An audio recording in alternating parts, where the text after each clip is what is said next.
हाँ, नमस्कार। मैं दर्दमन तिवारी हूँ और स्वागत करता हूँ सभी का अधिवक्ता महोदय में। हम लोग बात कर रहे हैं शिमला लखनऊ विश्वविद्यालय एलएलबी 3 ईयर्स और 5 ईयर्स कोर्स के एग्जाम्स को लेकर के, और जो आपके सेमेस्टर के एग्जाम में आपके सवाल आने वाले हैं, जो आपके लिए इंपॉर्टेंट टॉपिक्स होने वाले हैं, हम लगातार उसकी बात कर रहे हैं। बीच में एक दो वीडियो मैं अपने स्वास्थ्य को लेकर के थोड़ा सा समस्या थी तो नहीं ला पा रहा था। तो आज अपने इस वीडियो में हम बात करने वाले हैं कल के सीआरपीसी के पेपर के बारे में, कोड ऑफ क्रिमिनल प्रोसीजर 1973। एक बार आपका सिलेबस हम देख लें तो 4 यूनिट आपकी हैं। पहली यूनिट में इंट्रोडक्शन है सीआरपीसी का, और सीआरपीसी का ऑब्जेक्ट, स्कोप, एक्सटेंट के बारे में है, जुरिसडिक्शन ऑफ क्रिमिनल कोर्ट्स के बारे में है, कॉन्स्टिट्यूशन है और उसका पावर। दूसरा जो आपका यूनिट है वो प्रोविजन फॉर इन्वेस्टिगेशन है, जिसमें अरेस्ट है, सर्च है, सीजर है। कैसे आप जो वादी हैं, प्रतिवादी हैं, उनको कैसे आप उनको कंपेल करेंगे, कैसे उनको अपीयर करने के लिए बुलाएंगे, समन के बारे में, वारंट के बारे में।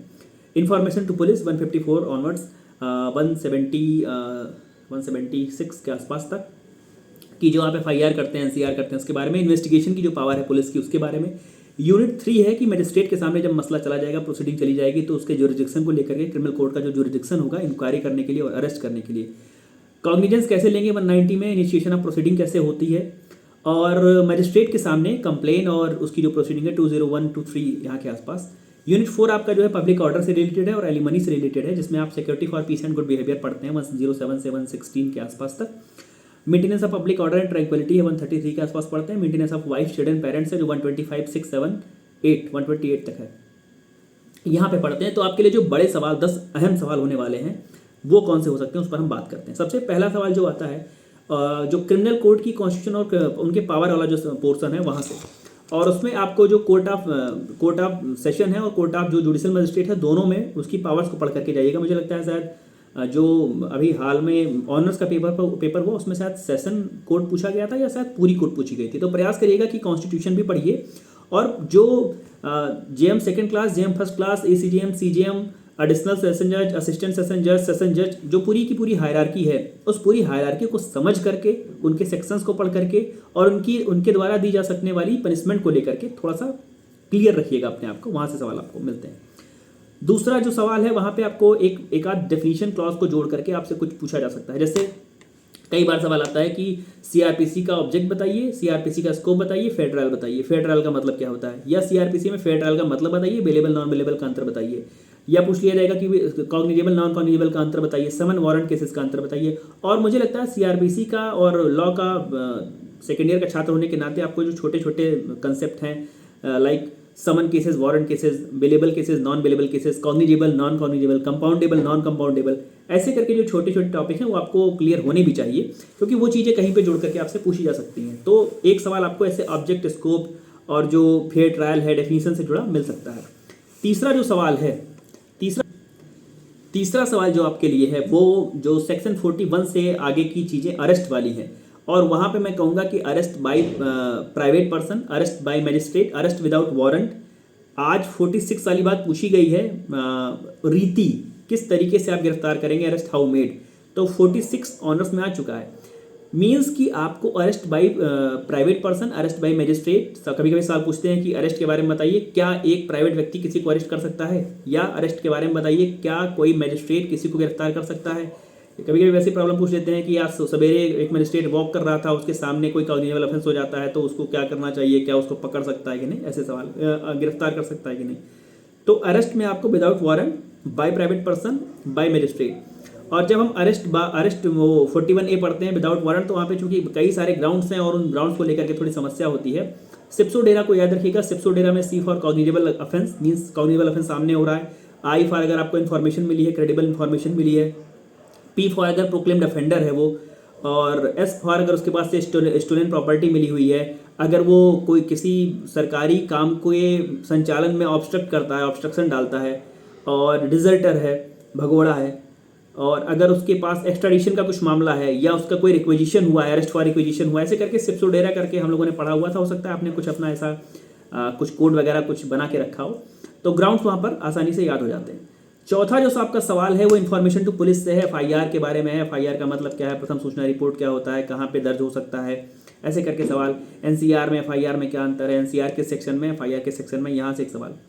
उसके बाद जो आपका पांचवा सवाल है वो cognizance and initiation of proceeding before magistrate, section 190 वाली बात जो है 199 से 190 से लेकर के 199 तक कि कैसे ये 190 में कॉग्निजेंस लेंगे और कैसे प्रोसीडिंग का इनिशिएशन होगा, कैसे उसकी शुरुआत होगी प्रक्रिया की।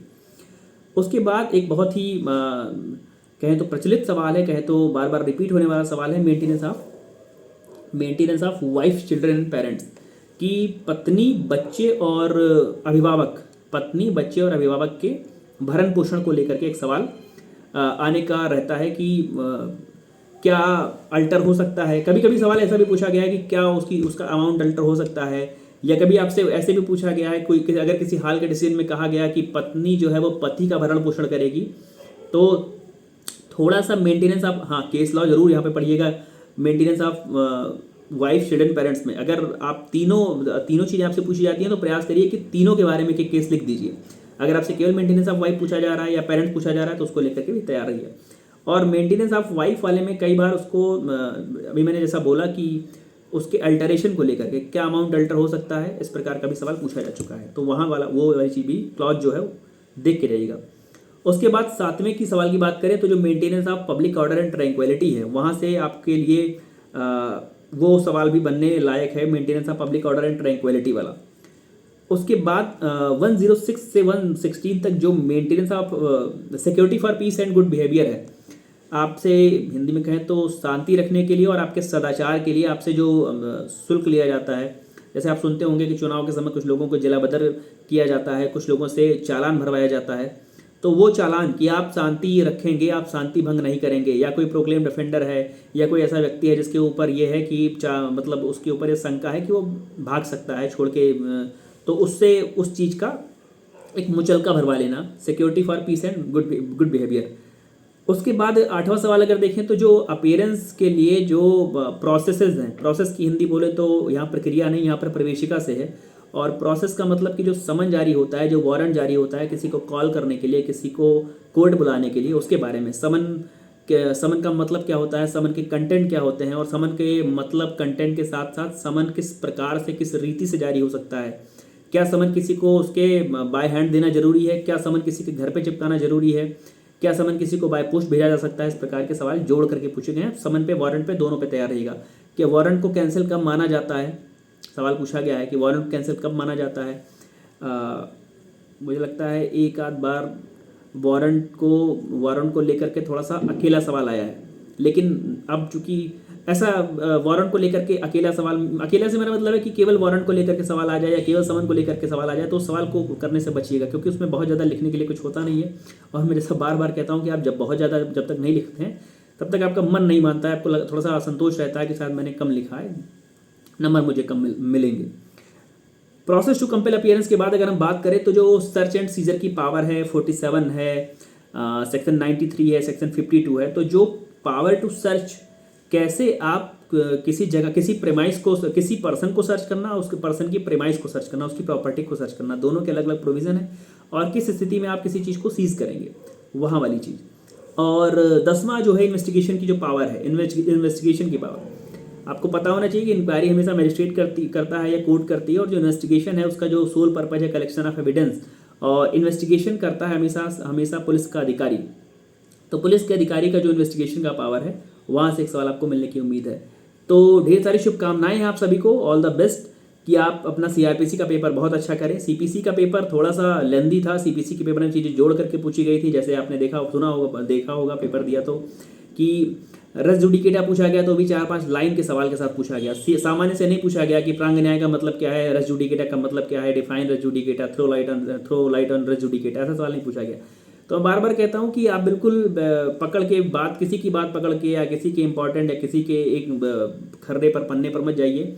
आपसे अगर मैं कह रहा हूँ कि कॉन्स्टिट्यूशन ऑफ पावर्स पढ़ करके जाइए, तो कॉन्स्टिट्यूशन ऑफ पावर्स से मेरा मतलब ये है कि आप जो जुडिशियल मजिस्ट्रेट की कोर्ट है उसका भी पावर देख करके जाइए, जो सेशन कोर्ट है उसकी भी पावर देख करके जाइए।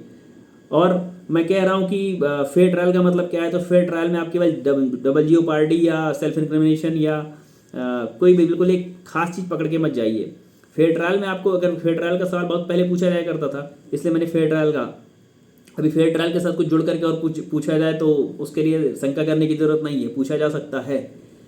तो ये आपके 10 सवाल हैं जो मुझे लगता है आपके लिए उपयोगी होने वाले हैं, उपयोगी सिद्ध होंगे। तो ढेर सारी शुभकामनाएं, नए वीडियो के साथ जल्दी उपस्थित हो जाऊंगा, तब तक जुड़े रहिए मेरे साथ। धन्यवाद, प्रणाम।